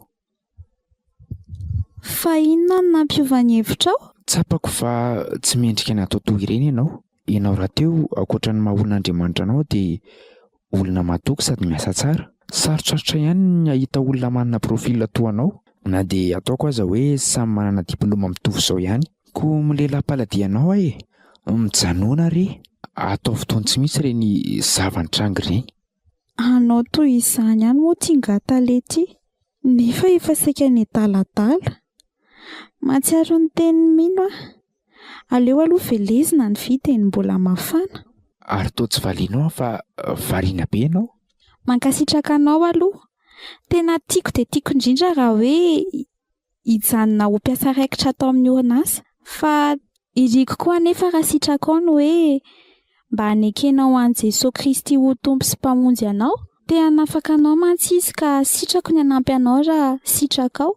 Eny efa nieritreretiko ihany izany fa tsy fantatro fotsiny hoe raha handray ny tompo mpamonjy izany dia inona ny zavatra tsy maintsy atao? Voalohany indrindra aloha ianao mila mibebaka. Ambarao amin'ny tompo avokoa izay rehetra tsy nentina ataonao dia hifony mafy aminy ary omeo toky izy fa tsy hamerina intsony ianao. Dia handray tokoa ve izy raha manao an'izany? Nahoana moa izy ho tsy handray anao? Jesosy anie tsy avy antsony marina fa ny mpanota mba hibebaka e. Sady tsy misy izay tsy diso fa izay mikiry no adala. Tapoha ny hevitrao ry ngatale. Aza ampiandrasina intsony Jesosy fa izy efa ela amin'ny andry anao. Tena resinao lahatra. Aza matahotra ianao fa manomboka izao ngatale vaovao no hitanao fa tsy ilay ngatale mpanararopa efa nataloha intsony. Misaotranao ry mirindra fa raha tsy teo ianao mety tsy ho tonga sanetodika amin'Andriamanitra mihitsy a. Anisan'ny tarika heritreritra any amin'Andriamanitra ny fijoroanao. Fa jamba taloha mahiratra kosa ankehitriny. Jesosy no isaoranao ry ngatale. Dia rainy izy fa tsara sady manono tsara koa. Tsoroko aminao izany hoe izao vao miteny anao an'izany fa tamin'ny fotoana iny hoe raha vao nanonona ny anaran'i Jesosy fotsiny ianao tonga dia nangovitra ny parahitra mihitsy ny tongotry tao ambany latabatra tao e. Fa ny ezako nafenina ihany ilay izy. Ny lohako amin'izany tonga dia mangoro vitsika be mihitsy. Mety efa antso anao izany. Tonga saina ihany izaho taminao ny teny hoe na ny zanakao vavy matoa ve tsy evito fotoana amiko. Fa tena marina izany. Manan-janaka vavy tokoa. Mety zandranao kely fotsiny angamba. Dia izaho tokoa dia tsy tonga saina mihitsy hatramin'izay hoe misy tokony voazanako tokoa anie tamin'ireny vehivavy efa nadalaiko ireny. Iengane mba tsy havalin'Andriamanitra amin'ny zanako ireny adalana vitako taloha tamin'ny hafa ireny. Fa raha tsy maintsy hivaly ihany raha tsy natao dia hitalaoko amin'Andriamanitra mba amiko no hivaly ilay izy fa tsy amin'ny zanako. Fa hono azy ngatale? Tsy hoe mamofo tamandry fa efa fanaonao angamba ny manadala ireo vehivavy miasa atao amin'ny orinasa e? Izany tokoa. Indrisy. Raha azoko natao namerina izany ho tsy nisy dia nataoko. Fa ny raharaha dia izao. Rehefa nanaikaraka amin'ny tokoa ny ankamaroan'izy ireo dia nitomany hazo posta tsaratsara kokoa ny sasany. Nefa tamin'ny zareo ireo nisy nomena posta tsy sahazan'ny zareo koa ka tsy vao maitirizen'ny zareo ny asany. Hany ka nisy fiantraikany be tamin'ny orinasa izany. Mampalahelo tokoa izany.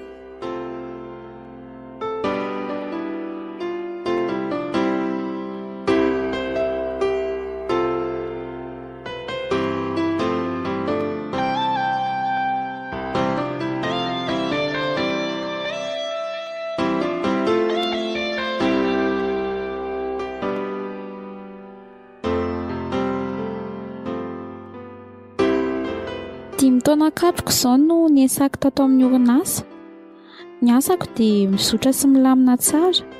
Ngatale indray dia efa lasa mpamonompon'Andriamanitra mafana fo. Niova be mihitsy ny fiainanay ato am-piasana ary ireo mpiara-miasa ihany koa tsy vitsy no efa niova fo. Lasa nasiana fitaovam-pivavahana fohifohy rehefa alohan'ny hatrehana ny asa isa-maraina. Sady mifandimby mitari-bavaka sy mamaky tenin'Andriamanitra izay ato am-piasana. Isaky ny faran'ny herinandro dia misy mpitandrina mihitsy asaina tonga ato am-piasana mitoro ny tenin'Andriamanitra. Indray andro sendra niditra tato amin'ny birao ako ngatale.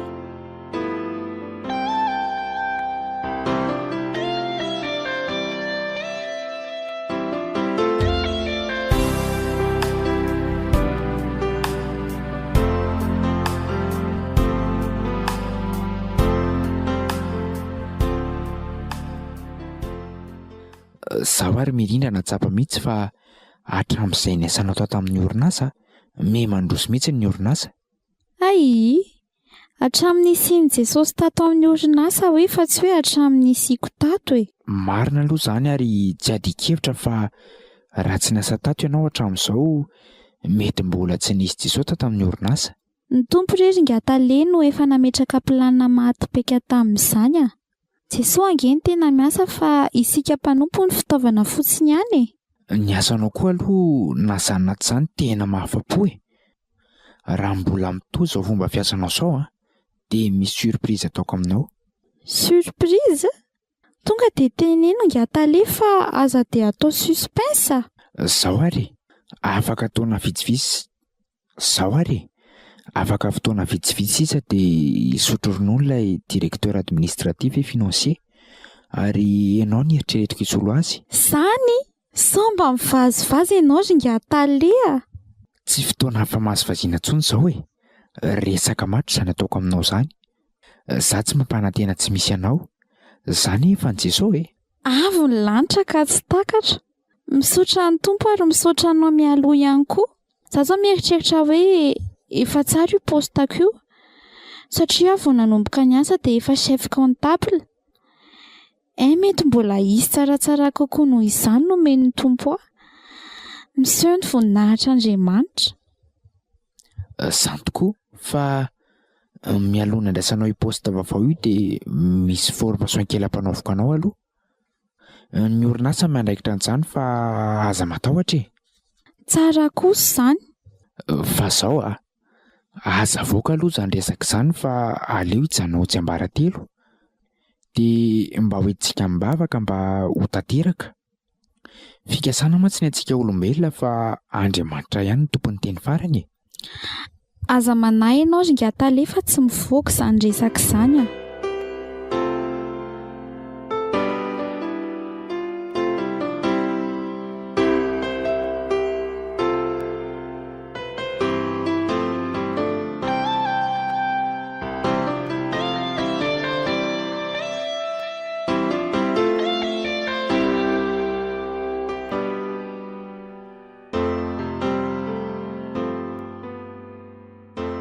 Mirindra!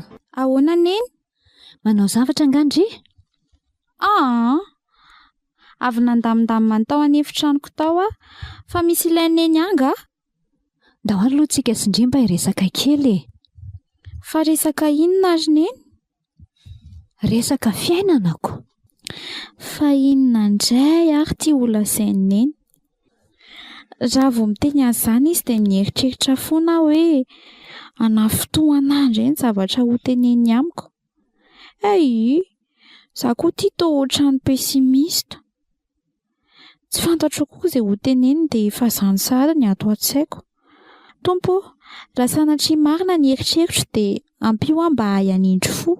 Aveky ataoko aiketo inona ary ty mampianahana andrety? Ento ary ny resaky neny fa miaino e. Zao kia, ndrety ve zany dia tsy mieritreritra ny anambady mihitsy rehefa tsy tanteraka ny anareo sifidy.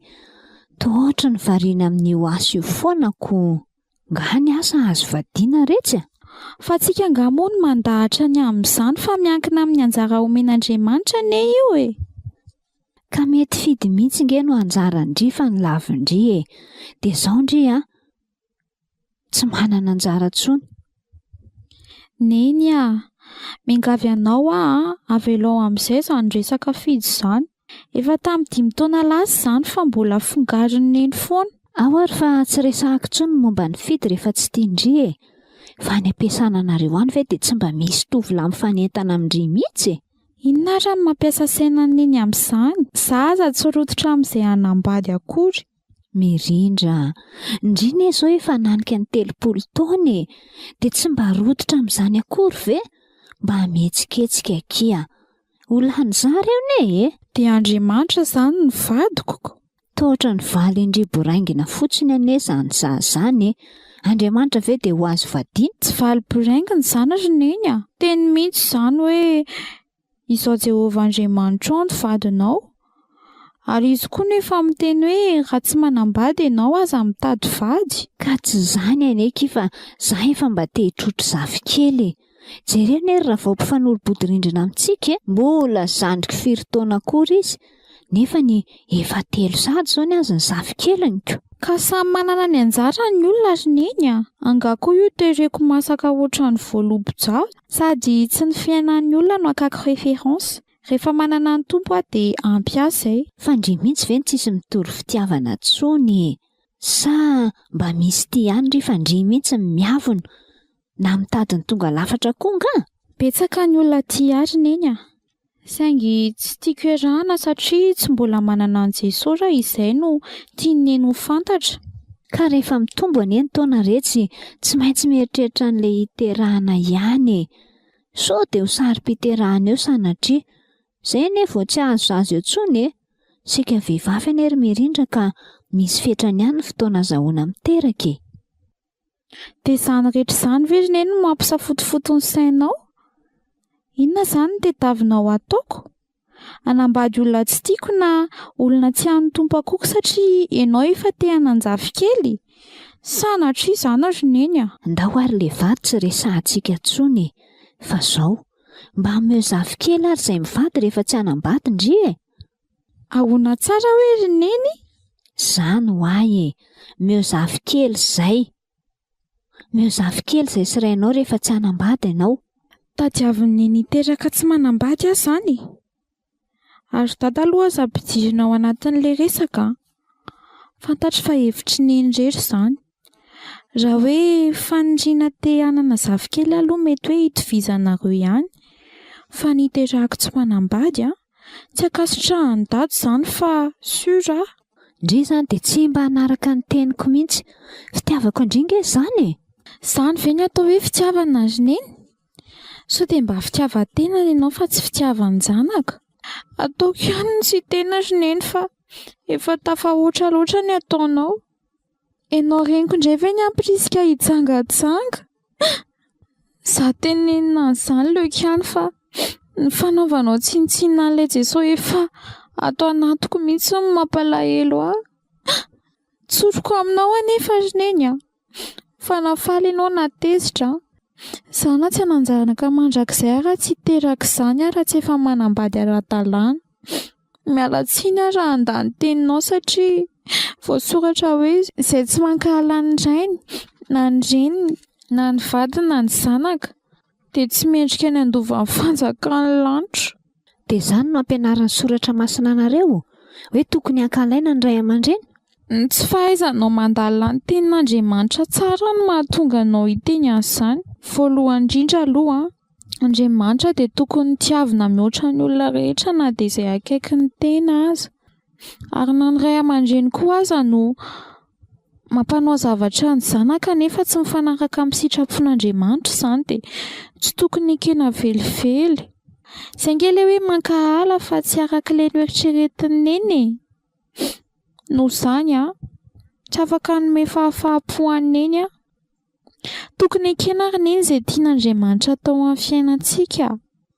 Raha tiana hanambady aman-janaka hainao manatanteraka na ho ela na ho haingana. Ary aza mieritreritra hoe taraiky ny fotoana hiterahana sy ny sisa fa isa-tana ny manangolo ny sain'ny olona. Isarara nefa 70 taona mbola tsy nitoejazy. Ny tompo aneziny nefa miteny hoe raha ny zanako sy ny asan'ny tanako dia aoka ho adidiko ihany. Koinona indray moa mbola mahabe fanahiana antsika olombelona. Ka raha ohatra izany hoe tsy manambady aman-janaka ny tian'Andriamanitra atao amin'ny fiainandry satria indry miteny hoe tokony ekena izay tiany atao amin'ny fiainantsika, dia inona izany no mahatsara an'ilay tokantena nefa izy tsy manome zavatra ratsy ny olombelona? Ratsy angamo ny tokantena. Tsara raha mamoaka ny zanaka nambady virjiny ny ray aman-dreny, fa tsaratsara kokoa raha tsy alefa manambady ny zanany virjiny fa manompo an'Andriamanitra ange. Raha manambady dia tsy maintsy mikarakara ny tokantranoko sady manao ny asan'ny tompo. Nefa raha tokantena kosa dia mitombo kokoa ny fanaovako ny asan'ny tompo satria tsy misy vady aman-janaka karakaraina. Ny arina izay tian'ny tompo atao amiko dia keko daholo aho. Satria koa izy no efa miteny hoe za mahalala izay hevitra heverana anareo dia hevitra hitondra fiadanana fa tsy loza. Fandre tokoa ve izany mbola virjiny? Ena rineny a, misaotra an'Andriamanitra fa mbola nahatazona ny fahadiovako aho mandraky tiany androany. Teny lozako marina. Saika nampidi-dozan-janako aho. Fola nandriky aho mirindra. Natsambainy Satana ny masoko hatramin'izay ka tsy nahatsapa ny firaisanao tanteraka tamin'i Jesosy Kristy sy ny fitondran-tena tsara nanananao hoe za mihitsy ny tena reny adala. Oka izay neny fa mamela ny elokao aho.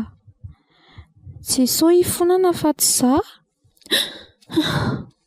Indray aman-dreny sasany mananatra ny zanany mba hoendry fa za kosa tia manosika ny zanako efa endry mba hanota indray noho ny fitiavan-tena. Andrekako. Tsy mendrika ny orendry akiry mirindra. Fona marina.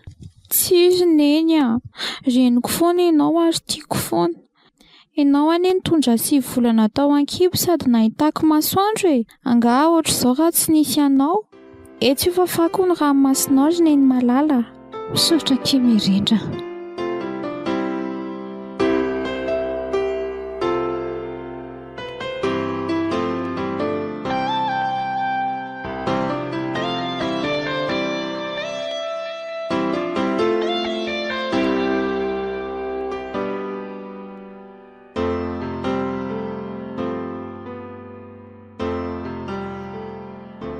Tsy ahita zazotra mihitsy ianao raha nivo aho.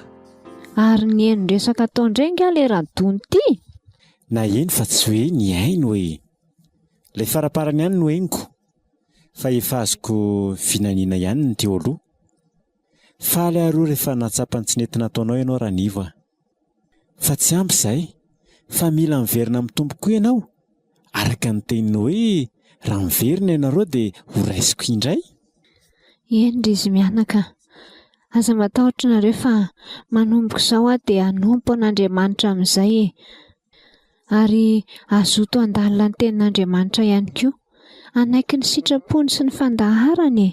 Misaotra an'Andriamanitra. Tsy dada nefa mivavaka ho anao foana e. Za moa dada ô. Sandrindra re anaka. Tena sambartsika raha nivo fa efa tanteraka amintsika ilay tenin'ny soratra masina amin'ny Jaonina 3:14 hoe tsy manana fifaliana mihoatra noho izao dia ny andrenesako fa mandeha araka ny fahamarinana ny zanako. Tsapako tokoa ankehitriny fa tsy ny hoe fananam-bonaty manan-karena na ny fananana zafikely ny zava-dehibe fa ny fananana zanaka izay mandeha araka ny fahamarinana.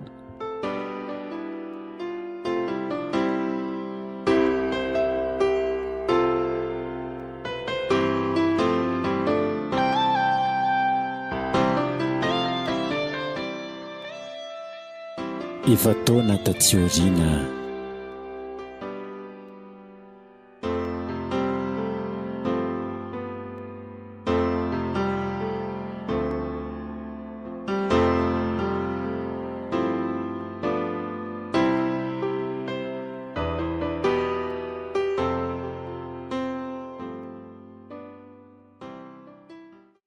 Arabaina aky mirindra nahazo promotion. Misaotra ny tompo akia. Nahavoa mihitsy kindry fa lasa taly amin'ny fitantanana. Ndry koa rehefa madamo le magistrako. Ny fahasoavan'Andriamanitra kiny na toy izao atsika fa hono hoe efa 50 taona marina izao ny asandry tao amin'ny orinasa io mbola tsy ampy fa 7 taona mahery teo angambo. Ay, fandry tanay tamin'ny lahady. Tamin'ny lahady? Tezaki?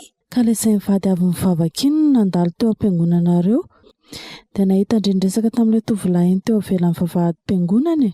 Kopahana izy amin'izany tsy mahita mihitsy fa tsara resaka ery izy sy ilay tovolahy. Ve kiady sampana lehilahy kristianina ao am-piangonanay iny. Indrainga hono ny havantsika? Ndrikoky namana fotsiny aky iny fa tindrivy aloha izy dia hoentsika mbavaka mba ho tanteraka ny anareo raha tindry. Ndria fantatro indray fa le resaka nataoko tamindry efa ela be rino avalindria eo izao. Ka inona moa maharatsy an'izany? Ny tsara konga afaka valiana fa ny ratsiny tsy mahazo valiana fa valio aloha ny fanontaniako. Za tsy teny fa nahoana kosa ka saro-baliana tsy inona le fanontanianako. Ndry ihany izany dia efa mahatsapa fa saro-baliana izany fanontaniana izany. Izany mahatonga tsy tonga dia namaly andry tamin'iny fotoana iny. Fa aleo aloha any izany resaka izany ka amin'ny manaraka tsika miresaka momba an'izany.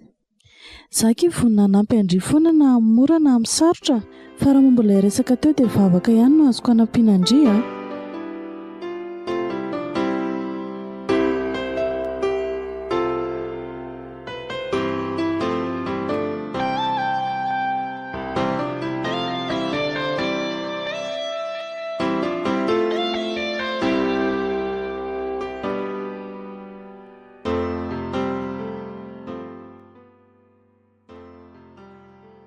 Hatreo aloha iny tantariny arak'izay efa norenesina teo dia nandalo fisedrana tokoa ny tenako na teo amin'ny ankohonana na teo amin'ny lafiny ara-pitiavana na teo amin'ny asa ihany koa.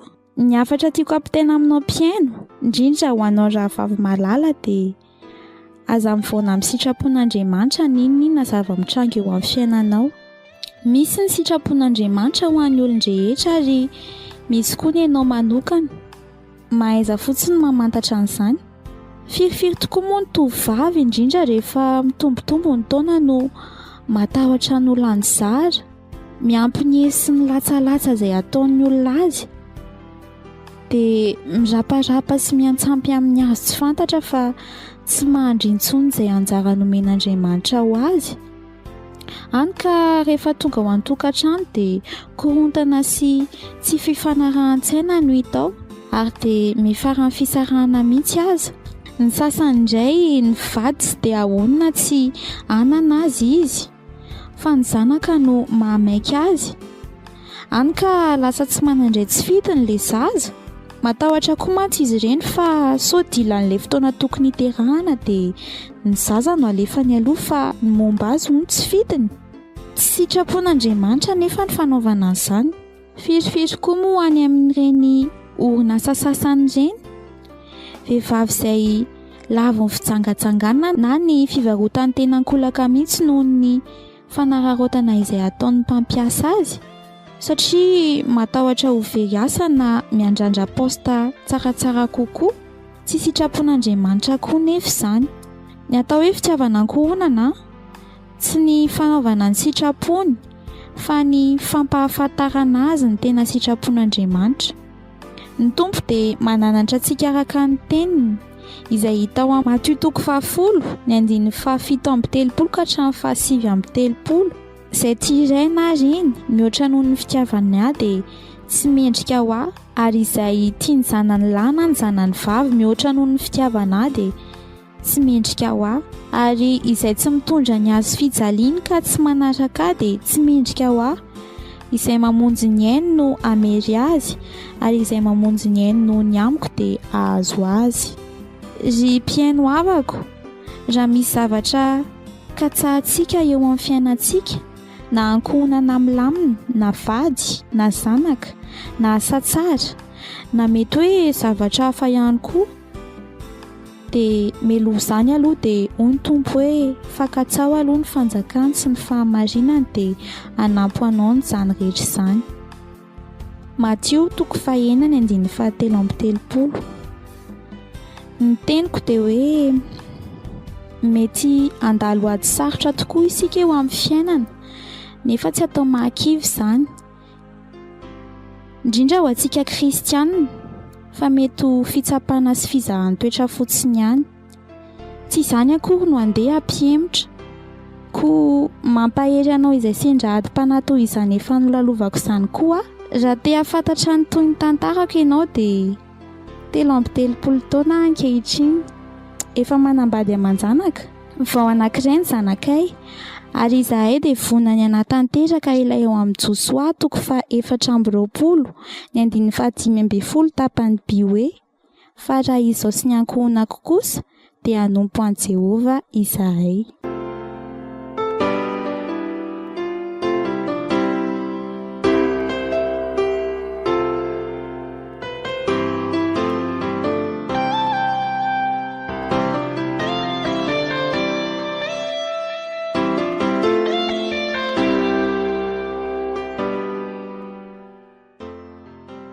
Narainao teo ilay tantara mitondra lohateny hoe fitsapana ve? Dia ampeny ny onjavola kintan'Andriasoamanga.